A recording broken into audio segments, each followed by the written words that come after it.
experta de nuestro queridísimo compañero César Gutiérrez Priego, nuestro abogado aquí en Sin Censura, que estará también mandando todos los jueves su videocolumna junto con otros compañeros a esta la primera edición de Sin Censura al despertar.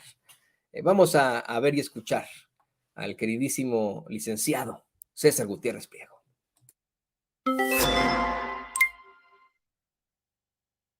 El 21 de marzo de este año, la Comisión Nacional de los Derechos Humanos emitió la recomendación 95-BG/2023 a la Secretaría de la Defensa Nacional por los lamentables hechos que sucedieron el 26 de febrero de este mismo año en Nuevo Laredo, Tamaulipas, en donde 5 civiles perdieron la vida a manos de elementos militares. Lo que me llama poderosamente la atención es que el procedimiento de derechos humanos en este país en contra de elementos militares, navales y policíacos es en sí violatorio de derechos humanos. ¿Y por qué lo digo así? Porque pudimos observar en diferentes medios de comunicación que el subsecretario de Derechos Humanos de la Secretaría de Gobernación, Alejandro Encinas, salió abiertamente a hablar de que los elementos militares habían asesinado a 5 jóvenes que se encontraban desarmados. Con ese simple hecho, ya criminalizó el actuar del personal militar, sin darles oportunidad de que pudiese existir ningún atenuante, pero además ya los condenó, porque no habrá un solo juez en este país que se atreva a declararlos inocentes o a encontrar cualquier causa de legitimación que pudiese existir para atenuar la pena. Es lamentable que sigamos viendo que al personal militar, al personal naval, al personal policial en este país se les criminalice. No han tenido la oportunidad ni siquiera de ser juzgados ante un juzgado que les dé la oportunidad, la autoridad judicial, y ya fueron sentenciados por esas declaraciones. Cuando nosotros nos damos cuenta de que en el país la inseguridad que hemos vivido en las últimas décadas, que hemos heredado y que ha tenido que ver la necesidad de que las Fuerzas Armadas vengan a hacer funciones de seguridad pública como coadyuvantes y que por primera vez en la historia es legal, porque ya se encuentra en el artículo 5º transitorio de la Ley de la Guardia Nacional, pues nos damos cuenta que tiene que haber un cambio en lo que es la misma Constitución, en el artículo 123, apartado B, porque los hace ciudadanos de segunda categoría a los elementos de las Fuerzas Armadas y a los elementos policíacos.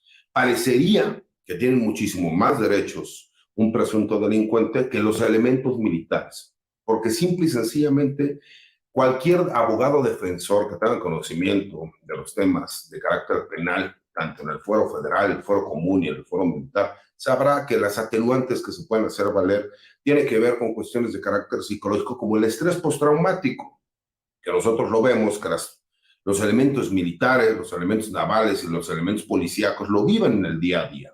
¿Por qué? Porque hay zonas de alto conflicto, como en específico el estado de Tamaulipas.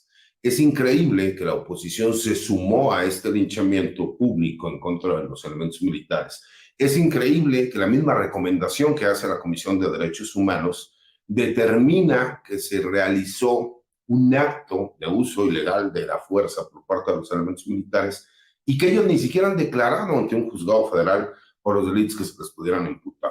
Creo que valdría la pena que le hiciéramos un llamado al señor presidente en su calidad de comandante supremo de las Fuerzas Armadas. No abandone a los elementos militares, señor presidente. No permitamos, ¿no?, que se hagan comentarios en donde se viole el debido proceso, porque lo que hizo desafortunadamente el subsecretario de Derechos Humanos, Alejandro Encinas, sería suficiente para que cualquier presunto delincuente terminara liberado por esa violación al debido proceso y a los derechos humanos. Es increíble que le pidamos al personal militar que respete el debido proceso y los derechos humanos de los presuntos delincuentes, cuando en México sistemáticamente se le viola el debido proceso y los derechos humanos. Soy el licenciado César Gutiérrez Priego. Les comparto esta videocolumna para que hagamos conciencia de que todos los elementos militares, todos los elementos marinos y todos los elementos policíacos que están en este país a jugarse la vida día con día merecen un marco jurídico que los apoye, que los represente y que los cuide. Bueno, pues ahí lo tiene usted, nuestro queridísimo abogado César Gutiérrez Priego, haciendo una solicitud muy, muy sentida por parte de él y de muchos miembros de nuestras Fuerzas Armadas. Muy interesante eso que plantea ahí. el queridísimo César Gutiérrez Priego. Y acuérdese, usted se puede acercar a César Gutiérrez Priego en sus redes sociales. Ahí está siempre listo para responderle a usted. Y aquí también en Sin Censura es parte del equipo.